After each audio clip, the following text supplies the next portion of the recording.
नमस्कार, मी Shruti Rahul 8 PM special report bulletin मध्ये आपलं स्वागत करते। सध्या संपूर्ण महाराष्ट्राच्या नजरा बीडच्या मस्साजोगचे सरपंच संतोष देशमुख यांच्या हत्या प्रकरणाच्या तपासाकडे आहेत आणि आरोपांच्या चक्रव्यूहात अडकलेत मंत्री धनंजय मुंडे। आज बीडमध्ये भव्य मोर्चा निघाला आणि वाल्मिक कराडवरून मुंडेंच्याच राजीनाम्याची मागणी झाली। दुसरीकडे फरार वाल्मिक कराडच्या पत्नीची CIDनं चौकशी केली। त्या चौकशीत काय झालंय तेही पाहणार आहोत। तर अंजली दमानिया यांनी स्फोटक दावा केलाय। फरार 3 आरोपींची हत्या झाल्याचा फोन आपल्याला आल्याचं दमानियांनी म्हटलंय आणि ज्या वाल्मिक कराडवरून मुंडेंवरही आरोप होतायत तो वाल्मिक कराड कुठे, नेमक्या काय हालचाली घडतायत तेही पाहणार आहोत। सर्वात आधी पाहूया बीडच्या मोर्चातनं सर्व पक्षांच्या टार्गेटवर कसे आलेत धनंजय मुंडे।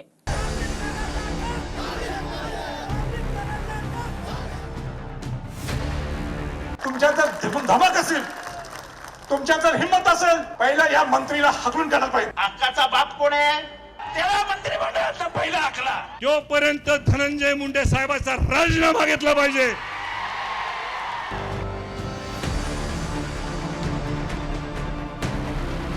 बीडच्या मस्साजोगचे सरपंच संतोष देशमुख यांच्या हत्येनंतर सर्व पक्षीयांच्या निशाण्यावर मंत्री धनंजय मुंडे आले। बीडमध्ये प्रचंड मोठा मोर्चा निघाला आणि मोर्चानंतरच्या सभेत छत्रपती संभाजीराजेंपासून मनोज जरांगे, सुरेश धस, जितेंद्र आव्हाड ते संदीप क्षीरसागर यांनी धनंजय मुंडेंच्या राजीनाम्याची मागणी केली। आता कार्यक्रम करा तुम्ही, आता कार्यक्रम करून दाखवा। तुमच्या जर धमक असेल, तुमच्या जर हिम्मत असेल, त्या पहिला या मंत्रीला हाकलून काढायला पाहिजे। हलकटपणी करायला पाहिजे मंत्रिमंडळात। मुख्यमंत्र्यांच्या हातात सत्ता येऊन, अधिकार येऊन जर मराठ्यांना न्याय मिळत नसला आणि तुम्ही जातीयवादी मंत्री जर पोचणार असलात तर आम्हाला दंडुके हातात घ्यावा लागणार आहे।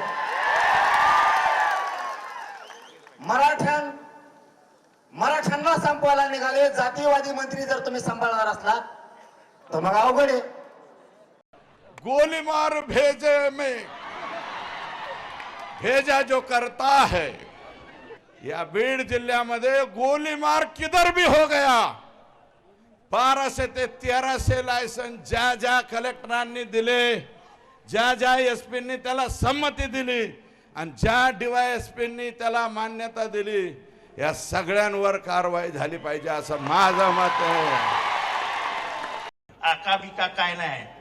अक्काचा बाप कोण आहे कोण आहे अजून जरा जोरात सांगा।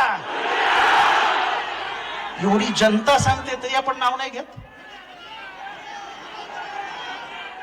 अहो, एवढ्या जनतेला माहिती आहे अक्काचा बाप कोण आहे, तर त्याला मंत्रिमंडळात ठेवलाय कशाला? त्याला मंत्रिमंडळात पहिला हाकला। बीडच्या या आक्रोश मोर्चात रस्त्यावर अक्षरशः जनसागर उसळला। संतोष देशमुखांचा लहान मुलगा आणि त्यांच्या मुलीसह कुटुंबीय सुद्धा यामध्ये सहभागी झाले। काळे झेंडे हाती घेऊन संतोष देशमुखांच्या हत्येच्या विरोधात रोष व्यक्त करण्यात आला। नजर जाईल तिकडे फक्त आणि फक्त लोकच लोक होते।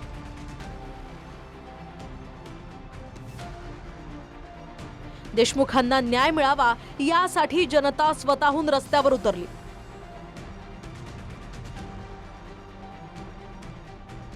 संतोष देशमुखांच्या हत्या प्रकरणाचा मास्टरमाइंड हा वाल्मिक कराडच असून त्याला अटक करा अशी मोर्चेकऱ्यांची मागणी आहे। मात्र हाच कराड मंत्री धनंजय मुंडेंचा खास माणूस असल्यानं कारवाई होत नाहीये। त्यामुळे धनंजय मुंडेंचा राजीनामा बीडचे स्थानिक खासदार आणि आमदार मागतायत। दोनच गोष्टी तुम्ही करा तुमच्या शासनाकडून, याला राजीनामा द्यायला सांगा आणि दुसरा विषय काय करा तर याला 302च्या आरोपामध्ये अगोदर गुन्हेगार करा, तरच खऱ्या अर्थाने न्याय होईल, नाही तर आम्हाला न्याय होणार नाही। ढोंग नको, राजकारण नको, आपण काय पाहिजे तर न्याय पाहिजे आणि न्यायासाठी झटणारे आम्ही सर्वजण आहोत। एक तर या केस मध्ये 302 मध्ये कटकारस्थानमध्ये त्याचं नाव आलं पाहिजे। वाल्मिक कराडला अटक झाली पाहिजे। ही केस अंडर ट्रायल चालली पाहिजे।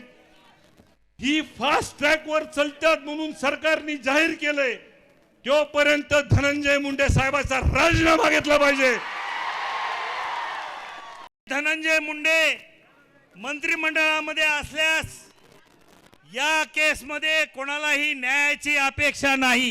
मुख्यमंत्री आणि अजितदादांना विनंती करतो की या केसचा निकाल जोपर्यंत आरोपीला फाशी होत नाही तोपर्यंत त्यांचं मंत्रिपद काढून घ्यावं. एक निपक्षपातीपणे हा तपास झाला पाहिजे. बीडच्या मोर्चात सत्ताधारी असले तरी भाजपचे आमदार सुरेश धस आणि आमदार अभिमन्यू पवार होते. अजित पवारांच्या राष्ट्रवादीचे आमदार प्रकाश सोळंके हे सुद्धा होते, पण पंकजा मुंडे सहभागी झाल्या नाहीत. त्यावरून सुद्धा सुरेश धस यांनी पंकजा मुंडेंना सवाल केला. पंकुताई, तुम्ही जसं यायला पाहिजे होतं तुम्ही आल्या नाही, चुकलात. याचं उत्तर द्या, काय असेल देऊ वाटलं तर द्या, नाही तर अपेक्षा बी नाही. नाहीच भेटायला आला तर अपेक्षा काय तुमच्याकडून? किमान तुमच्याकडून अपेक्षा होती, पण ते नाही. तुम्हाला चांगले मोठाले आणि जे माणसं चांगले आहेत पंकुताई, तुम्हाला माणसं जमत नाहीत. तुम्हाला असे पाहिजे जी हुजूर जी हुजूर. आमची औलाद जी हुजूर करणारी नाही. आमची औलाद स्वाभिमानी औलाद आहे. तुमच्या पुढे जी हुजूर करणार नाही. आजपर्यंत केला नाही आणि उद्या बी कवाच करणार नाही. भले राजकारणात बाजूला जाऊ. सरपंच संतोष देशमुख यांच्या हत्येनंतर वाल्मिक कराडवरून आता मंत्री धनंजय मुंडेच आरोपांच्या चक्रव्यूहात अडकले.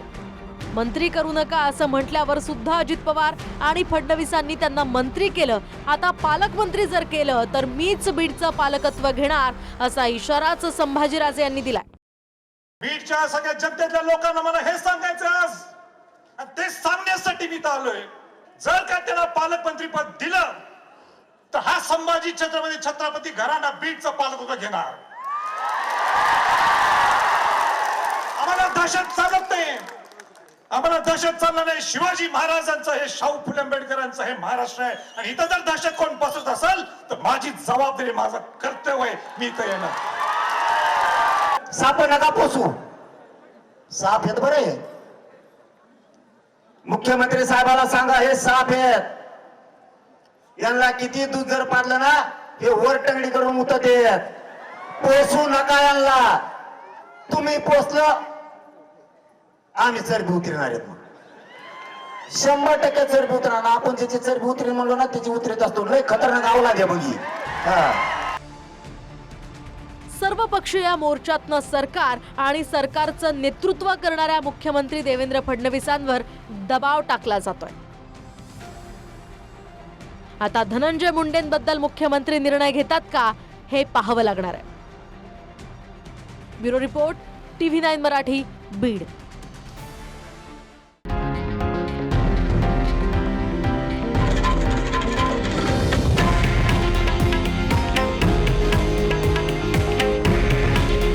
हे आहे देशातील नंबर 1 न्यूज नेटवर्क आणि आपण पाहत आहात TV9 मराठी.